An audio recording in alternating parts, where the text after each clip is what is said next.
Welcome to the ExecMBA podcast. I'm your host, Brett Twitty, and you are listening to a new episode. On this episode of the podcast, I'm excited to share my recent conversation with Debbie Herndon. Debbie is a student in our Executive MBA Class for 2023, and she and I recently connected to talk more about her MBA journey. We talk about how she decided to pursue an MBA, what ultimately led her to Darden, what the impact of the program has been thus far, and so much more. I think you're really going to enjoy this conversation. So without further ado, here is my interview with Debbie Herndon. Debbie, welcome to the podcast. Hi, Brett. Thanks for having me. Well, it's great to have you here. How are you doing? I'm doing great. Sorry for my voice. I just came back from a conference and I think I talked a little too much. That's okay. Exciting time. Life continues, work continues, all while you're trying to do the Executive MBA program. So it sounds like a full schedule for you as of late. Absolutely. Yes. Enjoying every minute of it, though. All right. So tell us a little bit more about where you are in the program right now. So we are getting ready to start quarter 5. We just finished our finals. So that was exciting. It's always good to have the next round of finals over. But we're looking forward to quarter 5. And I believe at the end of quarter 5, we are halfway there. That's right. Yeah, it's a 21-month program consisting of 10 2-month quarters. After quarter 5, you are officially at the halfway mark. That's always a fun time. And quarter 5, what courses are you taking? And we just reviewed the courses for the class of 2024 with them last night, but sometimes the course sequence is a little bit different from year to year. So what are y'all taking in quarter 5? So we're going to take Ops 2 and Decision Analysis 2. Looking forward to that. One of the great things about Darden is, although you're taking different courses, the second part of it, like the first time we took Decision Analysis, for example, it was with Robert Carraway, and absolutely enjoyed him. And but this time we'll have a different professor leading us. So it's always nice to have that change. So I do appreciate that. That's right. Sometimes it's the same faculty member in part 1 and part 2, and then sometimes it's different folks. Gives you a chance to meet more of the faculty. Do you also have marketing in this quarter? We do. Yes, you're right. We have marketing as well. That's right. For our listeners who are just learning about the Executive MBA program, you're typically taking 3 classes at a time. So in the core, so as Debbie shared, some of the classes are broken into part 1 and part 2.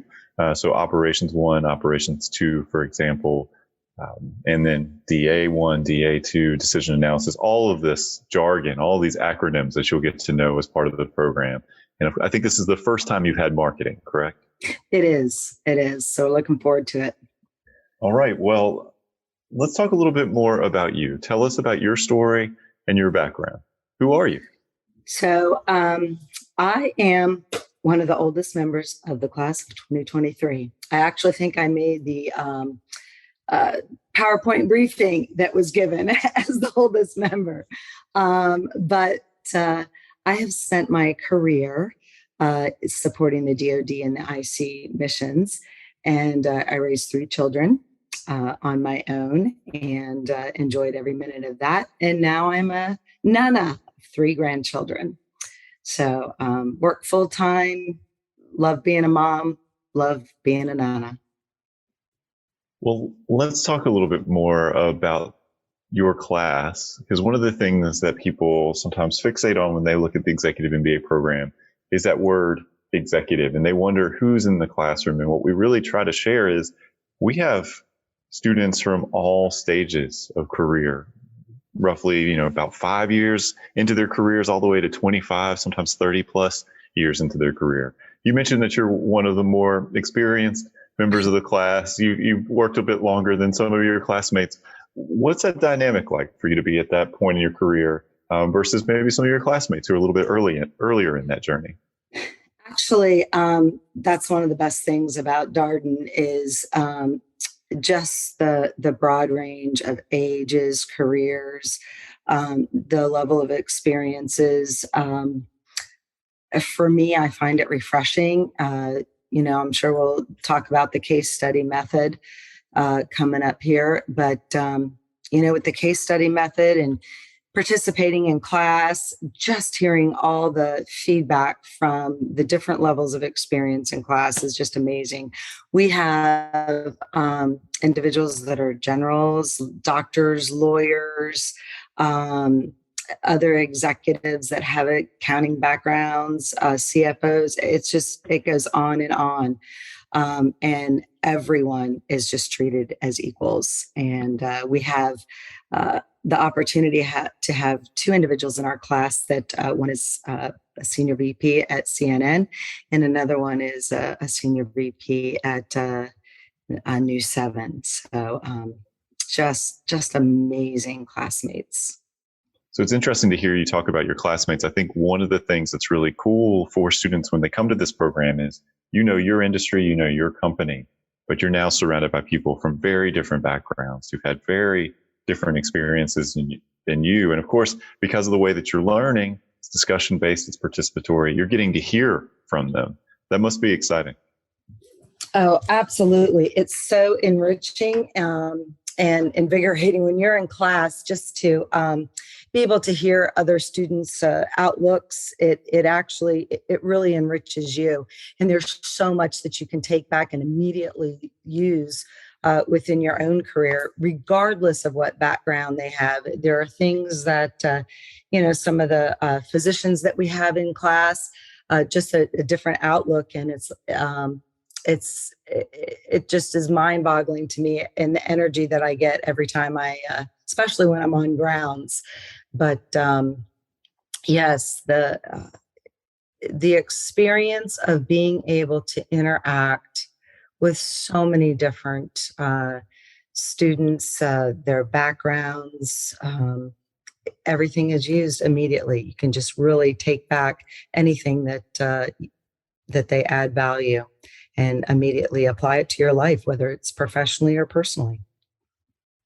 So Debbie, how did you get interested in pursuing an MBA? So it was actually always a goal of mine. And I found myself, as I was trying to raise my family and manage a career, climb up the ladder, I just didn't have time. So at the end of the summer of 2020, early fall of 2020, I found myself needing a new challenge. And I thought, you know what, now's the right time. And I started looking into programs, and immediately Darden just really excelled as far, in my mind, of what they had to offer. From the case studies, from the clubs, the activities, and honestly, the appreciation that Darden has for an executive program and understanding how you need to balance work and life, and the camaraderie that just came through over and over through the podcasts, through looking on the web. I attended the coffee sessions with an organization called NEW. It's the Network of Executive Women. It was just really a family environment and just seemed like the perfect fit. So one of the things that we know that students wrestle with a lot is not necessarily the question of, why an MBA. I think most people ultimately decide, yes, this is something that I want to do. I know it can be helpful for my career. The when is a lot harder for people to figure out. How did you figure out that timing, Debbie? Indeed, the when is always difficult. But when for me, it was in the middle of the pandemic, right? And it just seemed like the right time, where I really didn't have any other extracurricular activities. The volunteering that I had done, everything kind of stopped for a little while. So it just seemed like the right time. There are things in my career that, a lot of the information I have touched on throughout my career, but I just wanted to take a deeper dive and look at how I might be able to apply new thinking to my career. And it just seemed like the perfect time. One of the things that I know from conversations with prospective students, that oftentimes when people are a little bit further along in their career and they start thinking about an MBA, they also are kind of wrestling with that ROI question of like, Yes. do I have enough, runway left in my career for this to make sense from an investment standpoint? How did you think through that? Well, Brett, that's a fantastic question. For me, it was actually an easy decision. From a return on investment, it doesn't matter how old you are. If you want to learn, I'm somebody who has a lot of energy. I'm not looking to retire anytime soon. So, you know, it, just the value that you get, for me, understanding the other different perspectives, and I'm going to say generations. There are people in their 30s and their 20s, late 20s, early 30s, 40s, into their 50s. It's important as an executive to be able to understand the mindsets of the different generations. And Darden brings all that together. Um, and I think from just being able to interact and grow, that it's so valuable. So return on investment, it was there from the beginning. Can't take away everything that I've learned, and I just know that there's going to be some great new exciting opportunities for me as a result. You mentioned being at the point in the program, kind of approaching that halfway point. But when you came to Darden, did you have much background in what you were learning about in those early quarters? What was that adjustment process like to balance work life and school as an executive MBA student?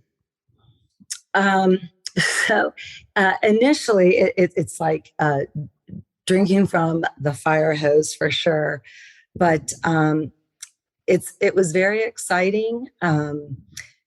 Experience with the topics, yes. I had experience with leadership. I had experience with decision analysis. I had experience with accounting, finance.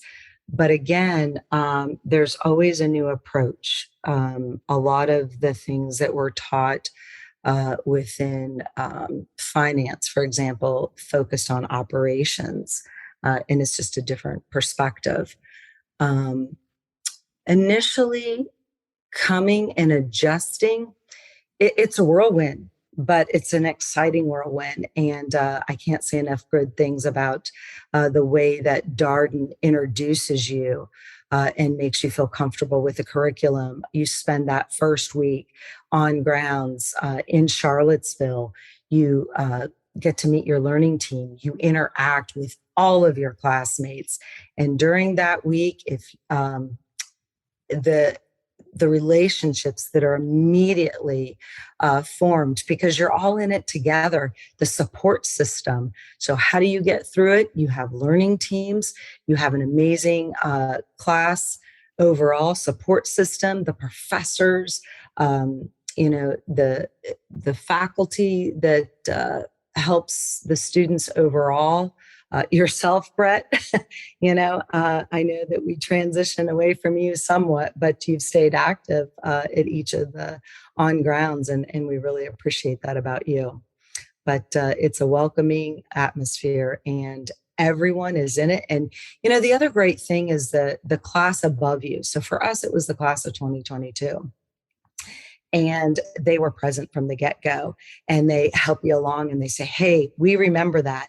And they actually offer tutoring as well. So when you get through that and you're getting ready to hit your first set of exams, you're like, oh, you don't know what to expect. You have so many questions. And you know what? They're right there. And so many times you don't even realize that you're going to have these questions, and they've already anticipated everything for you between the professors and the class above you. So it's just a great experience. That's all great to hear, Debbie.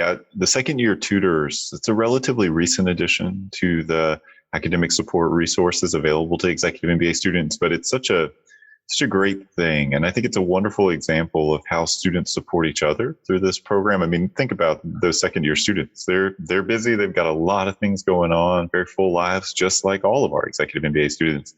And yet they are taking time to help and support first year students as they navigate. It's typically the more quantitatively oriented classes: accounting, finance, global economies and markets, decision analysis, some of those classes that can be a bit more challenging for students. if they don't have that prior background or exposure. So that's one of the things that's been really cool to see develop over the past couple of years. Yeah, we have learned to appreciate them so much, and I'm glad you said quantitative, because right off the bat you're either quantitative or qualitative, and yeah, those that have that quantitative mind, even your own classmates jump in. So yes, the upper class 20 for us, like I said, the class of 2022. Have just been helpful. Even when you're first on grounds, they're there to walk you through. And having them there and always available for questions, as well as your own classmates, just supportive all around. I want to talk a little bit more about the time management strategies you employed, because you started off by saying, "Look, I've got a demanding career. I'm also a grandmother, and I've got 3 grandkids that I help out with." Like, how did you find time, in your schedule? What were your strategies for managing the schoolwork that you have to do? So that's a great question. You know what? I actually I'd start out one way, and then I'd employ new tactics as you go through the first quarter. Um, Basically making school a priority. So I really, from a work perspective, I started work a little bit early. I made sure that I ended at an appropriate time. But Darden really takes into account the working professionals. We have class twice a week for my session. It's Tuesdays and Thursdays so far. So that's been pretty uh, consistent. And it's that consistency that actually helps as well. But our classes don't start until 7. So if you end up having meetings that run over a little bit, a 7 o'clock start is always great. Prepping. So for me, again, I really like to learn. I usually spend a Saturday or a Sunday, the full day, just to dig a little deeper. So I usually use the weekends to catch up and to actually work ahead a little bit. I try to stay at least a week ahead. So, but the balance actually ends up becoming a natural instinct. And you just ebb and flow. You have to have a little bit of patience with yourself, taking notes. What format are you going to use? What computer are you going to use? Are you going to take notes handwritten? Are you going to highlight your notes? Are you going to print the case studies ahead of time and write notes? Or are you going to do everything on your computer and actually just kind of test each method until you find what works best for you? Well, as you know, you do have a few week-long experiences in the program. You mentioned the leadership residency at the beginning of the program. There's also another one at the end. And then there's also a global trip or several global trips, depending upon which format you are. But the real core of the schedule is these once-a-month weekend residencies that take place in Roslyn. And then during the core curriculum, in particular, online class on Tuesday and Thursday evenings. You'll continue to have distance sessions, online classes during the elective period too. But where Debbie is in the program right now in the core, those classes take place on Tuesday and Thursday evenings from 7 to 8:30 p.m. So a lot to fit in. Debbie, I really appreciated your note around kind of the ebb and flow and trying things and experimenting a little bit. And, some things work, maybe some things don't work quite as well for you, and you continue to refine. I think there's a tendency for prospective students to feel like, oh, I've got to have this all figured out before I even start the program. And if I can't be absolutely certain how this is all going to work, maybe I can't do this right now. What would you say to a prospective student wrestling with that? Great question. I think from a prospective student, you are pretty hard on yourself and you want to make sure everything's perfect. Give yourself a break. Come to school, come to Darden with an open mind and flexibility. I think you'll find out very quickly that you're not alone. And your classmates are always there to give you another way to look at something. So from my perspective, there are some applications that I just hadn't used before, and they're like, hey, this is how I do it. And the great thing about your classmates too is, we're all in it together, but some of them have these great ideas that they're just always willing to share. And we share it with everyone. So as soon as somebody comes up with a great idea or a new approach, we kind of post it. So our class chose Discord, and that's how we communicate with each other outside of email or Canvas. And everybody will shoot ideas out there, and it's just fantastic. So for prospective students, don't focus on that. Don't focus on being perfect and having to know everything before you get there. Because you know what, once you're in the program, you find that it works and things become natural that you might not have thought would be. And there's always somebody there to assist you. I want to stay with this a little bit more, Debbie, because I appreciate so much of what you shared. I agree that prospective students are typically pretty hard on themselves, looking for kind of a perfect time and maybe trying to sort of, I think there's a tendency for prospective students to kind of talk themselves out of this, right? Like, oh, I don't have the right background, or I'm not this kind of person or that kind of person. There's so many different kinds of people in this program, so many different kinds of people who can be successful here at Darden. A lot of this comes down to attitude, motivation, your willingness to kind of bring curiosity and excitement to the learning experience, your openness to other perspectives. That's more of an orientation than a background per se, or at least that's how I think about it. Oh, I agree completely. Absolutely. And, like I mentioned, coming with an open mind. If you love to learn, this is the place for you. Darden just excels in every area. And I'm not just saying, it's just everything about Darden. I am a walking billboard for Darden because there is nothing about this experience so far that has disappointed me. And to be quite frank, it's exceeded any expectation I ever had. So if you are thinking about taking this opportunity, you know what?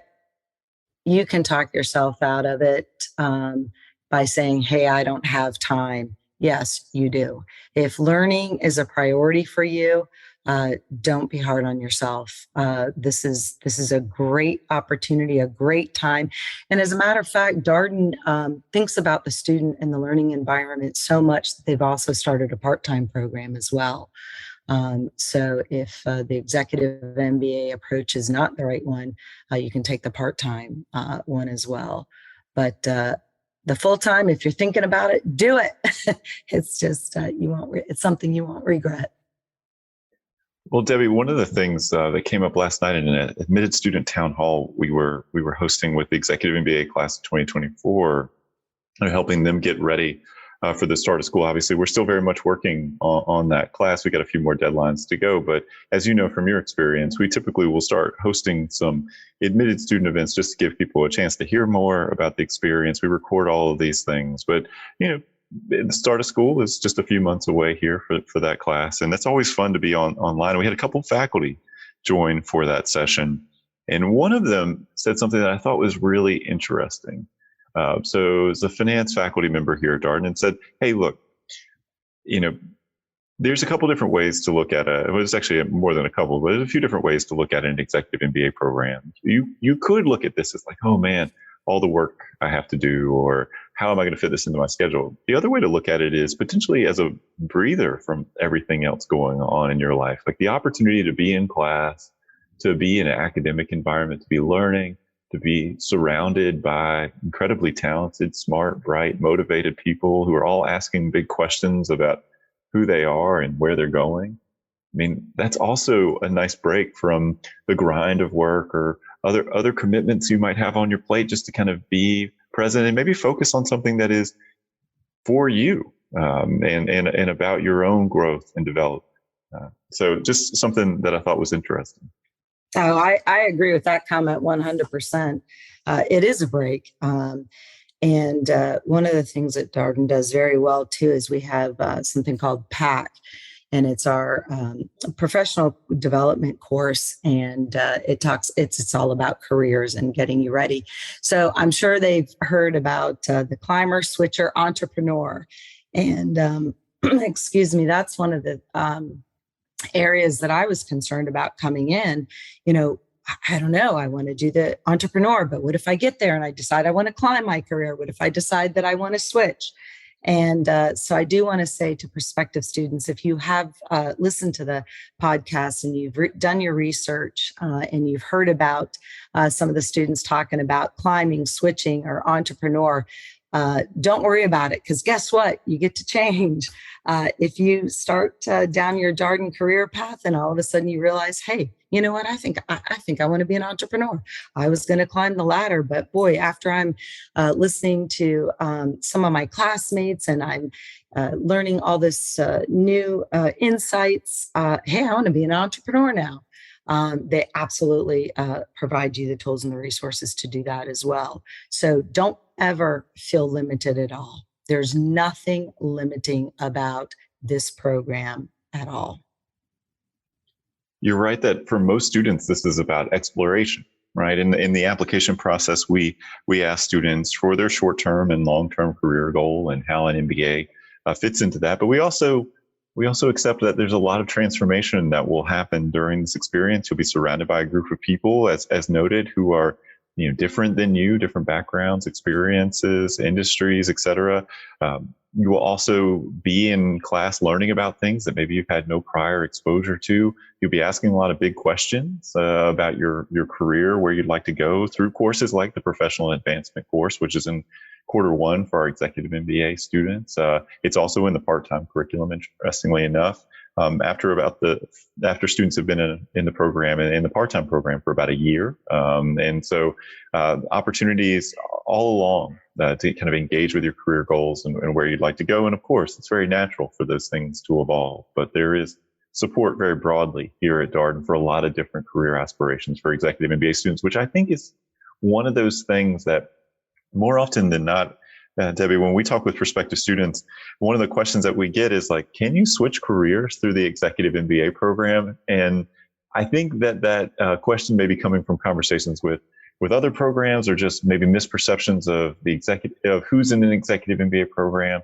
But my answer is always resoundingly, of course, yes, you can switch. And there are, probably over half of the students in our Executive MBA class kind of pursuing possibly a different function and or industry. Absolutely. Absolutely. The opportunities are endless. And, we have a lot of students too that are in the military and looking towards a new career once they exit the military. And the opportunities that I watch them, I talk to them quite a bit. I get excited to listen to my fellow classmates and what they want to get from Darden. And it's so exciting to watch as well as a fellow student. We've had so many promotions during this time. And so we have homeroom at the beginning of every on grounds. And a lot of people have announced their promotions. And of course, we advertise it on Discord so we can support one another. But there are a lot of people that have just in the 4 quarters that we've completed that have decided, hey, you know what, I want to switch careers. And it's all because of the experience that they've had so far at Darden. I appreciate you mentioning the Discord conversation that you have. Of course, that's a platform for chatting, talking. It was a recommendation that came from a member of the Executive MBA class of 2022, one of the ESA, Executive Student Association leaders, who said, hey, you might want to consider using this channel as opposed to Slack. I think the 2024s are using Slack, which has been popular in the past. WhatsApp is another application that students have used to communicate and connect prior to the start of school and kind of maintain connection within the class. It's fun to see that come together from an admissions standpoint. I mean, so here we are, a few months to the start of school, and the 2024s already are having those conversations. Even though we're still working on the class, it's still coming together. Nevertheless, they've already started organizing on their own. And to me, that says a lot about the people who choose this kind of program. Oh, I love to hear that.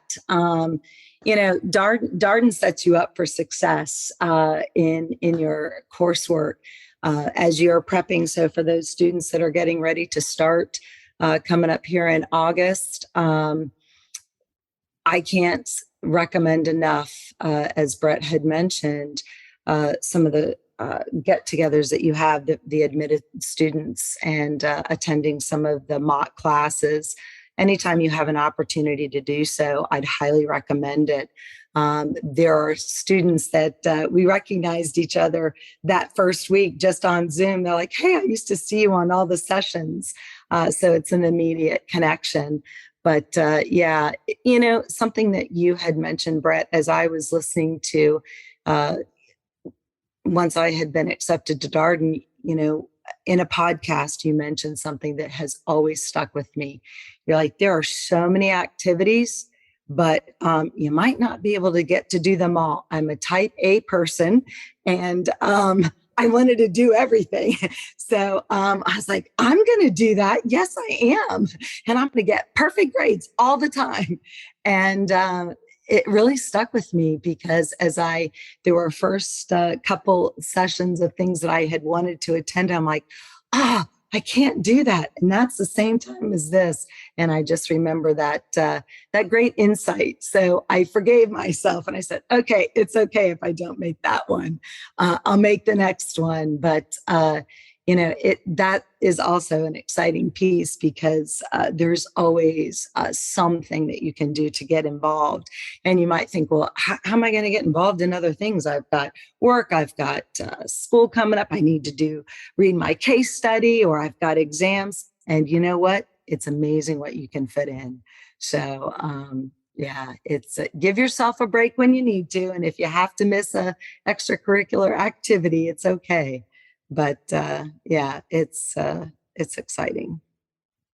One of the things that we talked about in a recent application tips episode, my colleague Catherine Alford, Debbie, who I know you know well, she mentioned the importance of prioritization and how so much of this experience is also an opportunity for students to practice evaluating what's most important at any given time. This kind of C-suite executive leadership type function where you can't do everything. And you also have to let other people do some things. And so you have to figure out like what's most important for you at any given time. That varies for our students as they progress through the program. Sometimes it's life, sometimes it's work, sometimes it's school, and you can't do it all. So having that very clear sense of your priorities, your non-negotiables, that is super important, and maybe an opportunity for you to practice a skill set you might be pulling upon as you get further along in your career. 100% well stated. Yes. Definitely. I have had that experience. And, I'm glad you brought up the C-suite. I do believe that Darden specifically has so many activities to get involved in so you can make those split moment decisions if you need to. And the course curriculum absolutely allows for that as well. It's a key skill set that you don't realize that you need all the time because it seems intuitive, or it might not seem intuitive, right? But it is definitely important, and to be able to know what priorities, this quarter it might be one priority. Next quarter you might have to switch it. You might have a few work priorities that have to take precedence depending on what is going on in your life. But one thing I would like to bring up is the learning teams. And I've said this to a lot of the faculty. I don't know what the admissions team and Brett Twitty do to make up the learning teams, but the learning teams are valuable. And you have a group of 6 people that, for us, we're sticking through it the whole 2 years that we are staying together. But they also help. So if there's a time where, you might have to have a little bit of support and split the work up, they're there for you. But again, it's all about the prioritization, like you just mentioned, Brett. Well, the learning teams, I will note, are a joint production between admissions and student affairs. So Laura Bordoni and I worked on the learning teams for your class. Debbie, I feel like every year we've gotten a little bit more refined in terms of how we think about putting the teams together. We use student feedback to help us think about some of that teaming. And I can't say that we get it all right all the time, but I do feel like we have really listened to students and tried to be as thoughtful as we can.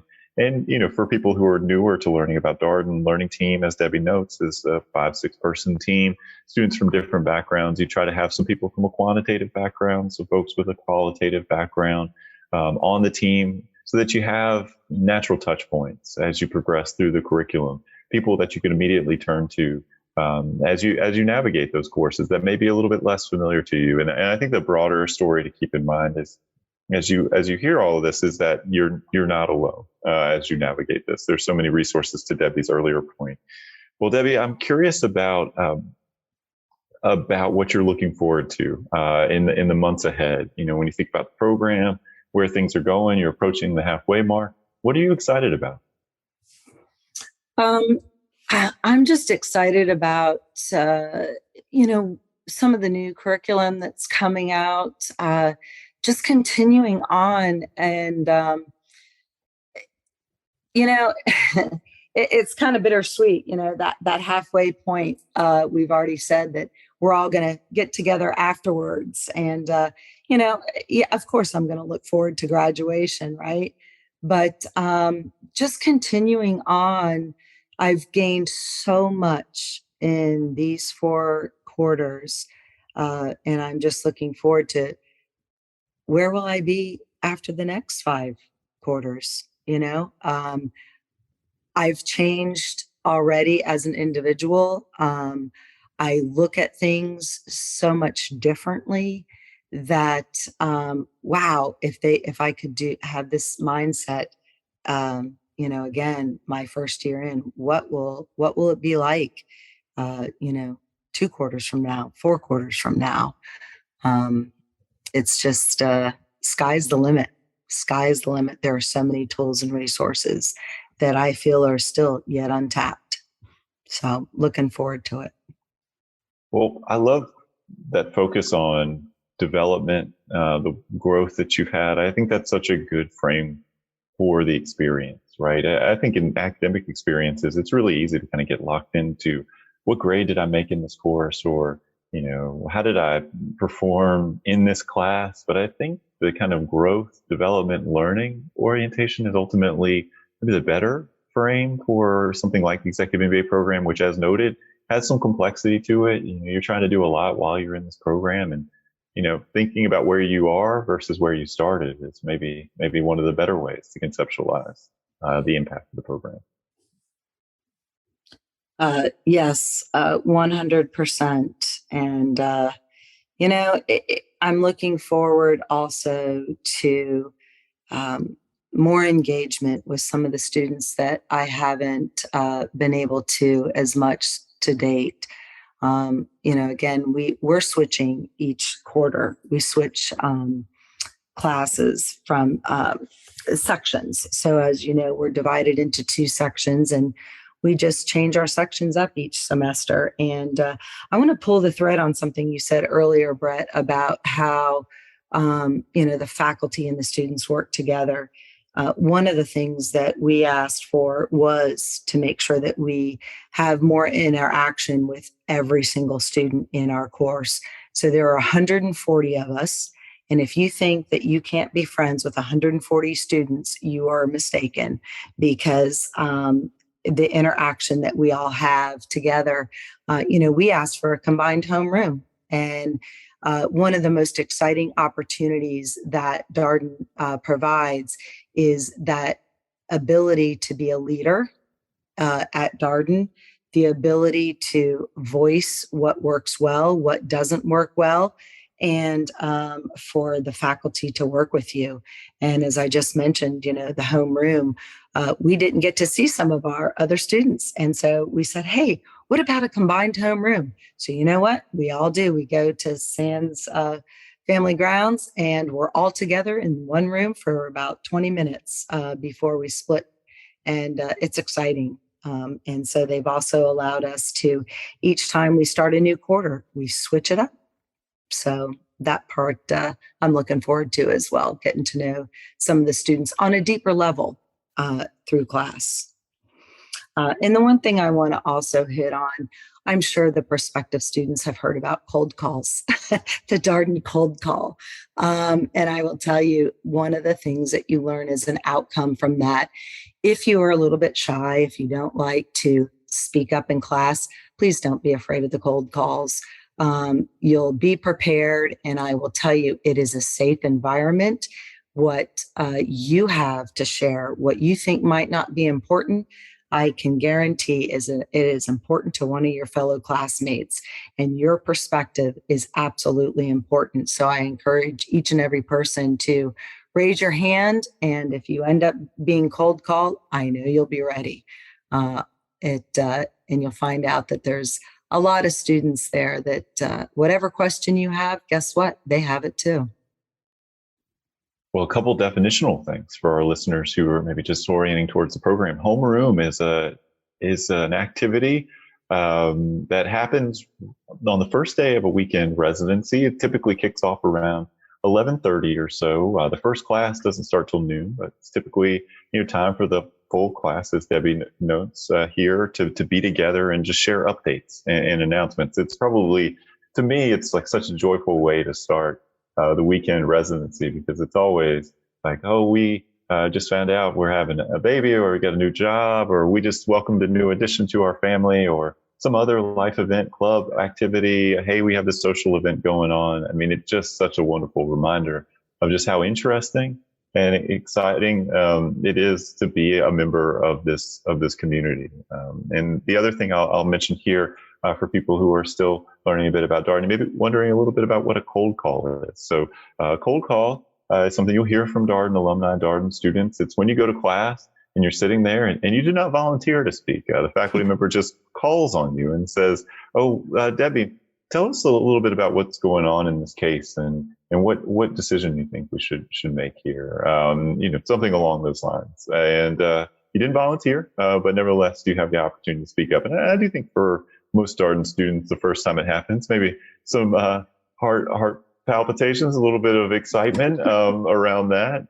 But you get used to that. I mean, it's like a meeting. Sometimes you go to meetings and people say, Debbie, we'd really like to hear from you on this issue. And whether you were prepared or not to talk on that particular thing, you got to find a way to share and to have a perspective. I think it has a real developmental purpose too. 100%. Speaking in public isn't always for everyone, but I'll tell you, when you go through these classes and you're speaking up with your classmates, if you were ever shy about it or were intimidated by it, it is an unexpected result. For me, I tend to talk a lot, so it wasn't a problem. But, I've even noticed how much I enjoy it much more, public speaking much more.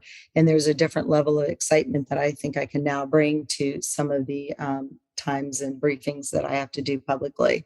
Again, you learn new skill sets. I've been publicly speaking for years, but I have learned some new skill sets that, for example, one of them is tell a story. I'm like, I can't tell a story. What? Try to think of one. But I shared with a classmate, hey, I don't tell stories. And my classmate gave me a great example of a story that he used.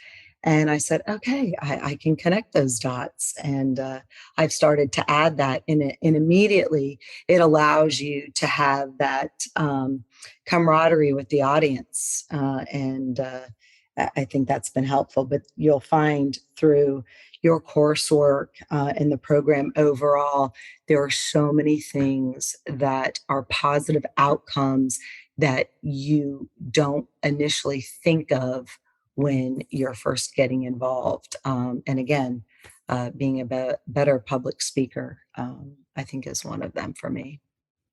You're right. Lots of opportunity to practice. Also, it's a safe environment. Everybody's in this developmental place. I want to ask you two more questions, Debbie. I know it's a busy work day for you. And so as we wrap up here, I want to come back to something that we talked about a little bit earlier. And I want to speak to this directly because actually, I think this comes up with a lot of our prospective students. who are further along in their careers, looking at our Executive MBA program, wondering about being a member of a community that has, as noted, folks all the way from their, maybe late 20s to late 50s, early 60s, maybe in some classes beyond that, and wondering what's it like to be a more experienced member of that cohort. Will I be accepted? Will I be able to find friends here? What's the welcome for someone with my particular background? And I wonder if you have something you might share, or just some thoughts on that particular question. Oh, wow, Brett. You touched on something that initially I have to admit I was a little concerned about. I tend to have a pretty positive outlook on life, and I wanted to dive in. And I will tell you, my fellow students have made me feel so welcome. And I thought, I'm going to stick out like a sore thumb, I even have white hair. But I found them catching up with me after class and saying, "Hey, how have you done this? Hey, I want to hear more from you." And one of the key points is, we all get together after class as well when we're on grounds, and sometimes I'm like, did I say the right thing? Did I, in class, when I raised my hand and I said, "Hey, there was a time a long time ago, this is what we went through." And I thought, is that really relevant to them?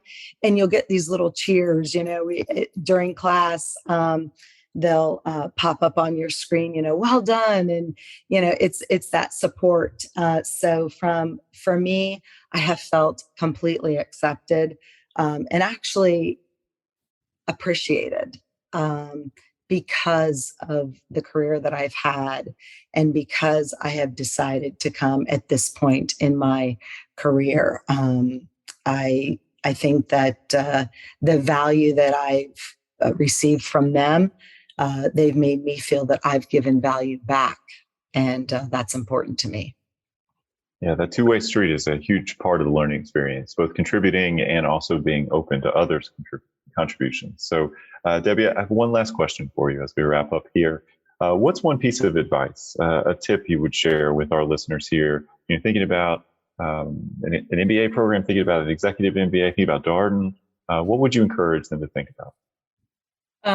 So thank you for that question, Brett. The biggest thing that the best advice I feel that I can bring is, one, as elementary as this is going to sound, you can do it. You've got a great support system. Now is the time. Don't make excuses. Don't think later on. You can do this now. And definitely come with an open mind. Come with the mindset that you want to learn, and that be ready for change. Be ready for change. It will change your life for the positive in every aspect.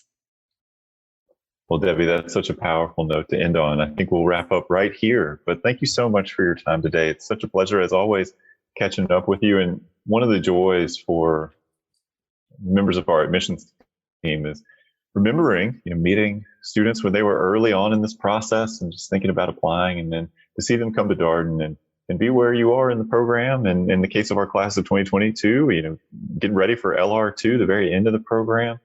We're recording this in late April, and it's just an incredible thing to see people move through the program and grow and develop, not just as business professionals, but also as people. I think that's something that's important to keep in mind. You do a lot of self-work too while you're in this program.